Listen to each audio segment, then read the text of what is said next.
there, welcome to the video about Elsenborn Ridge, which is not launched yet, but will soon, end of this year presumably.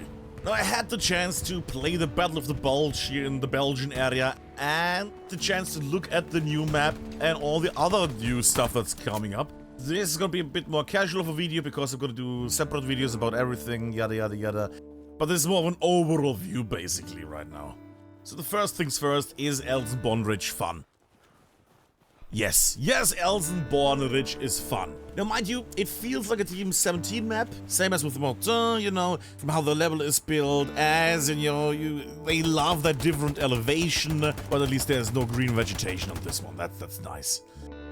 And if you're from the competitive scene, yes, there are some problems, of course, with the map. Very wide open valleys, the snow randomizer is gonna sometimes annoy you, sometimes not. That might be a server option, hopefully we will see about that one. But overall, I have to say, with Elsenborn Ridge, they did use some new assets, as in new house, for example, some fuel trucks, overall debris, snow stuff. And I gotta say, with especially that one, they have chunked down a lot of stuff on these hard points.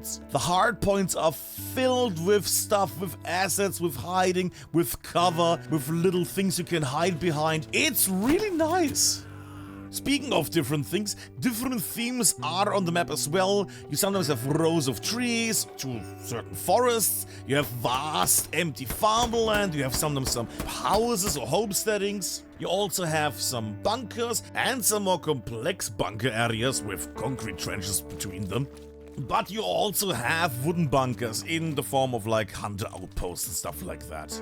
But not only do you have all the different elevation and the assets upon them, you have also partially some cliffs and things like that. Some hidden mud and dirt and ground and rock and that kind of stuff, which is kind of nice. I would have loved a bit more rock and stone walls and stuff like that, but you know, I'll take it so far. There is also a burned forest area. Reminds a bit of Hurtgen, just in winter. But yeah, overall, I say they put a lot of work and detail into Elsenborn Ridge.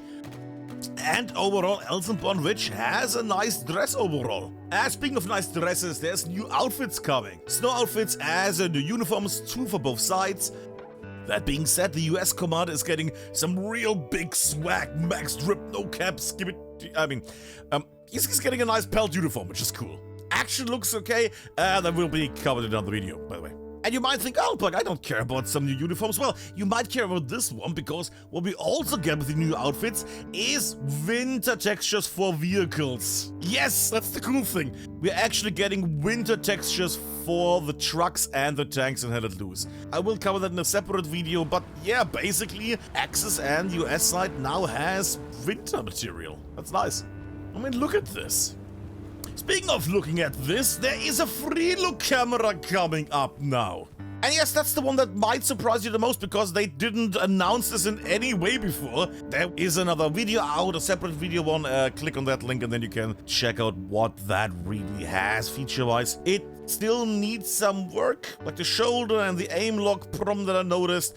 But, you know, overall, it's a good attempt. It's not a feature for me, but yes, you can now, like in ARM and other games like that, you can look around your shoulder while walking in a certain direction. And if you look around, you will see the new dynamic weather system.